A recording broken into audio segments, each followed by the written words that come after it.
Halo semuanya, selamat datang di Showmakers, channel kebanggaan mbak-mbak hits sekampus yang banyak penggemarnya. Walalalala, amin. Halo Ca, apa kabar? Gimana kalian hari ini? Masih sehat? Masih suka lihat mbak-mbak berdaster? Walalala, sama. Tenang coy, hari ini gue bakal menceritakan alur film yang berjudul Swept Away. Film ini menceritakan tentang mbak-mbak cantik kayak Mua Japol, tapi sayangnya nggak berdaster sih. Walalalala. Jadi mbak-mbak yang bernama Amber ini mengalami kecelakaan kapal dan terdampar di sebuah pulau bersama mas-mas pegawai kapal. Waduh, terdampar berdua gini, kira-kira mereka ngapain? Hayo. Pasti mereka lagi bakar cumi. Aduh. Oke guys, nggak bisa lama-lama, langsung kita aja intro. Baik, intro.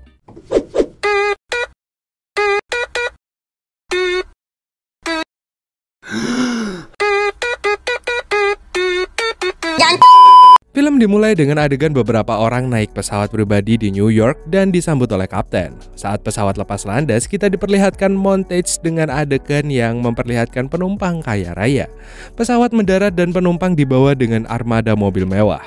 Dua dari para penumpang itu adalah Amber dan Tony yang berada di grup depan. Mereka tiba di pelabuhan dan Amber sangat kesal melihat kapal yang akan mereka tumpangi.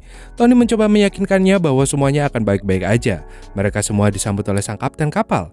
Tetapi Amber terlihat sangat sombong dan salah satu anggota pegawai bernama Pepe tidak menyukai sikapnya dan cara kapten melakukannya. Pepe diminta untuk menunjukkan kabinnya dan Amber bertanya tentang Jim dan Pepe yang mengatakan bahwa dia akan membawakan Jim untuknya. Itu hanya sepeda olahraga dan dia berteriak pada suaminya. Pepe pun kemudian membawa tali skipping untuk mengejeknya. Saat makan malam, penumpang lainnya yang bernama Debbie sangat antusias dengan perjalanan dari Yunani ke Italia ini.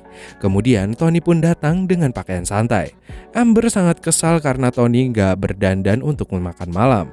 Sedangkan di dapur, Pepe memberitahu sang kapten bahwa dia nggak bisa melayani penumpangnya yang bernama Amber. Tetapi kapten mengatakan bahwa dia dibayar dengan baik untuk melakukan pekerjaan ini. Para tamu sedang bersenang-senang kecuali Amber.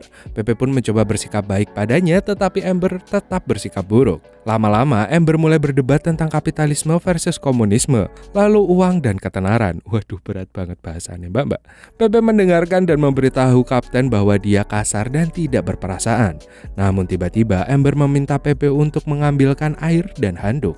Kemudian ketika para tamu wanita sedang berjemur, Pepe memarahi dua temannya yang sedang mengintip mereka. Tapi setelahnya dia malah ikut mengintip. Wah lalala, memang hasrat lelaki. Amber terus memperlakukan Pepe dengan tidak manusiawi dan para tamu sedang berjudi malam itu sementara Pepe memancing. Mereka mengatakan bahwa Pepe adalah seorang nelayan penuh waktu sampai polusi mengakhirinya. Mereka menanyakan pendapatnya dan dia mengatakan bahwa bahan kimia telah membuat hidup lebih mudah bagi sebagian orang. Tetapi lebih mudah tidak berarti lebih baik. Uang bisa merusak prinsip orang. Waduh. Saat sarapan, Amber mengeluh tentang makanan. Akhirnya Pepe membentak dan melempar mangkuk ke atas kepalanya. Amber berteriak pada Tony untuk melakukan sesuatu, tetapi Pepe memperingatkannya untuk tidak melakukan apa-apa. Dan saking keselnya si Pepe melempar Amber ke laut. Tapi ternyata itu semua hanya imajinasinya dan sebagai gantinya dia membawanya kembali ke dapur. Tim dapur mencicipi makanan dan memutuskan bahwa semuanya akan baik-baik aja. Kapten memberitahu mereka untuk memasaknya lagi. Dia pergi untuk meminta maaf kepada Amber dan kemudian Amber bertanya apakah kita dihukum karena menjadi kaya? Kapten pun menjawab tidak karena dia menyukai uang mereka.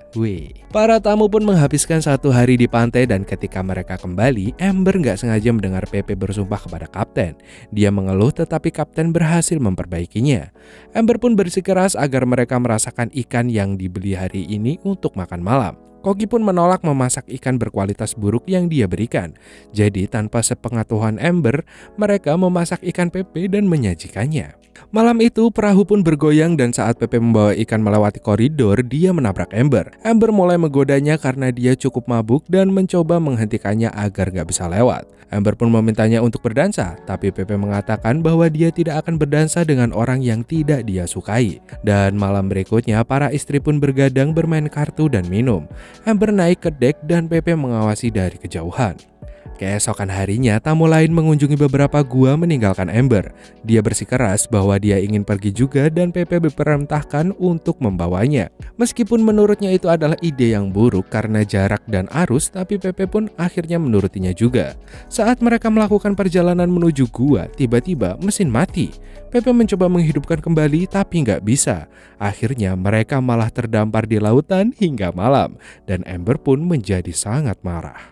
Keesokan harinya Pepe mencoba memperbaiki mesin lagi, tapi alatnya malah jatuh ke laut. Pepe pun terpaksa menyelam untuk mengambilnya. Dan saat Amber terbangun, dia pikir Pepe telah meninggalkannya atau tenggelam. Dan dia pun mulai berteriak-teriak. Tak lama kemudian Pepe berhasil mengambil alatnya, sedangkan Amber mempertanyakan mengapa teman-temannya belum datang untuk menemukannya. Pepe pun memberitahu dia bahwa laut adalah tempat yang besar. Pepe pun naik ke kapal dan saat Amber mencari sesuatu, dia menemukan pistol. Kemudian Pepe menangkap ikan dan memberikan kepada Amber untuk dimakan mentah, tapi Amber malah membuangnya. Pepe pun marah karena butuh berjam-jam untuk menangkapnya. Tiba-tiba dari kejauhan mereka melihat sebuah kapal. Amber pun mencoba menembakkan pistolnya tapi nggak berhasil. Pepe mencoba merebutnya tapi akhirnya pistol itu menembak dan melubangi perahu tersebut. Amber langsung marah dan berteriak. Mereka kemudian berpegangan pada rakit yang kempis saat malam tiba dan badai melanda. Keesokan paginya saat Amber terbangun, dia melihat pulau. Mereka pun segera pergi ke pulau tersebut. Dan Pepe melihat bahwa pulau ini kecil dan sepi. Amber pun sangat marah dan mereka pun akhirnya berantem dan berpisah. Pepe menemukan sebuah gudang untuk tempat tinggal. Dia membuat peralatan dan mengumpulkan air bersih. Amber menjelajah sendirian dan akhirnya menemukan Pepe. Amber melihat Pepe minum dan dia merasa kehausan. Dan saat Pepe pergi untuk memancing dengan tombak, Amber diam-diam mencuri airnya. Saat Pepe kembali, dia melihat Amber yang tersenyum puas. Pepe telah menangkap lobster dan menyantapnya. Amber yang kelaparan mengatakan bahwa dia tidak akan membayarnya untuk lobster. Tetapi Pepe mengatakan bahwa dia tidak tertarik dengan uangnya. Dengan marah, Amber melemparkan pasir ke arahnya. Refleks Pepe pun langsung menampar dan mengatakan kepadanya bahwa Amber harus melayaninya. Amber harus mencuci pakaian untuk mendapatkan makan dan mulai sekarang Amber harus memanggil Pepe sebagai tuan. Walah, epic comeback nih bos. Pepe memberinya pakaian untuk dicuci. Dia memintanya untuk mengisi botolnya dengan air dan kemudian dia memberi beberapa lobster. Kemudian Pepe masuk ke gubuk ke tempat tinggalnya. Dia tidak mengizinkan Amber masuk. Di luar, Amber mengeluh bahwa dia kedinginan dan tidak akan bertahan satu malam lagi. Scene berganti ke keesokan harinya. Pepe membangunkan Amber dan menyuruhnya untuk membersihkan kamarnya. Kemudian mereka memancing bersama. Amber memasakkan Pepe. Di sana Amber mengatakan jika Pepe baik padanya, maka dia akan memberikan hadiah mereka saat makan malam. Pepe bertanya bagaimana Amber tahu bahwa ada orang yang akan menyelamatkan mereka. Dan Pepe juga mengatakan bahwa dia akan menghukum Amber jika tidak mematuhinya, seperti yang dia lakukan padanya di kapal. Kemudian mereka pun memancing bersama lagi dan kali ini Pepe menangkap seekor gurita.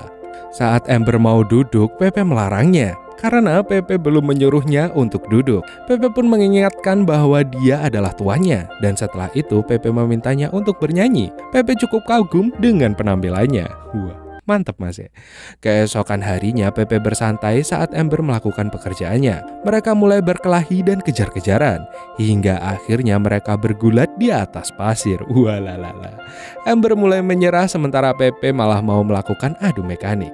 Tapi saat Pepe sadar bahwa ia harus melakukan atas dasar cinta, dia pun meninggalkan Amber. Aduh, tapi bijaksana mas ya.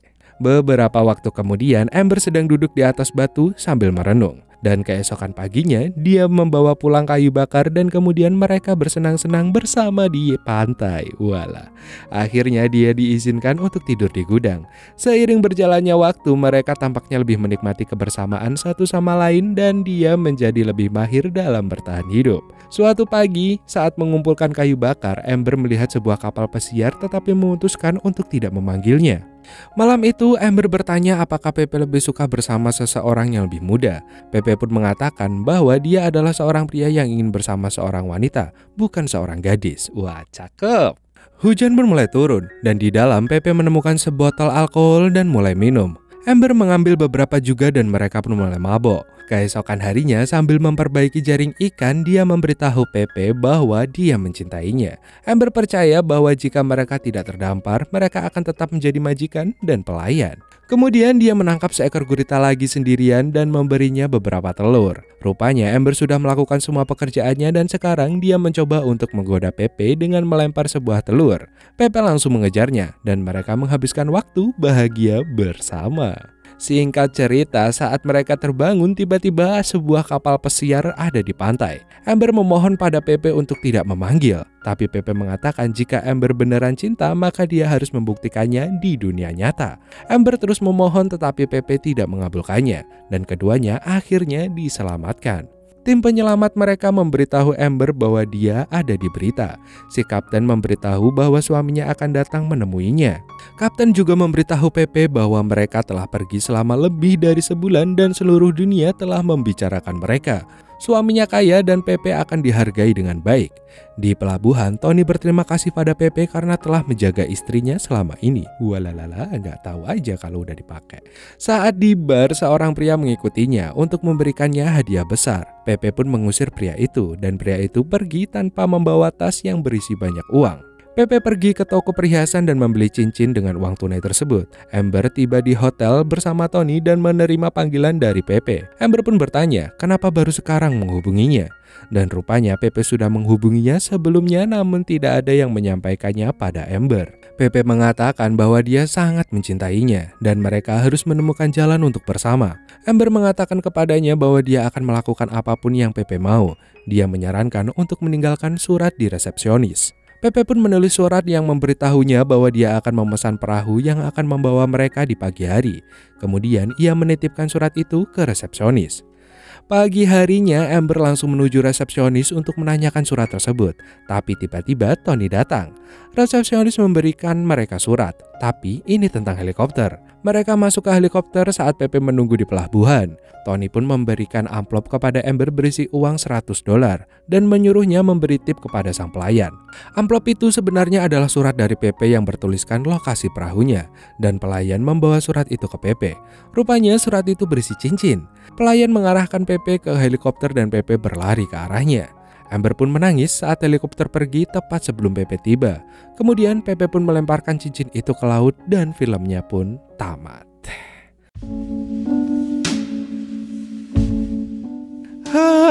Oke. Jadi endingnya adalah mereka nggak jadi bersama. Oke. Gini.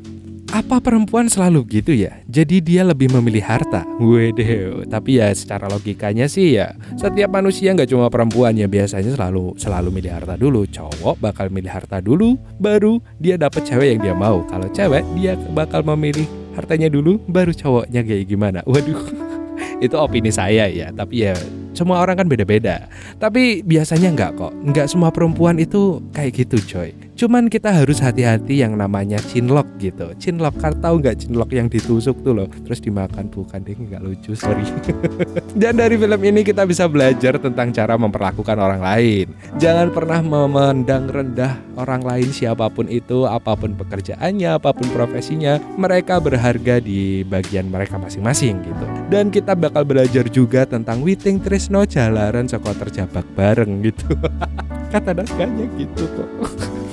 Yaudah deh, mungkin segitu dulu dari Emon. Semoga kalian suka dan semoga kalian sehat-sehat selalu. Agar bisa dukung channel ini dengan cara like, comment, dan share videonya. Emon undur-undur. See you next time dan dadah.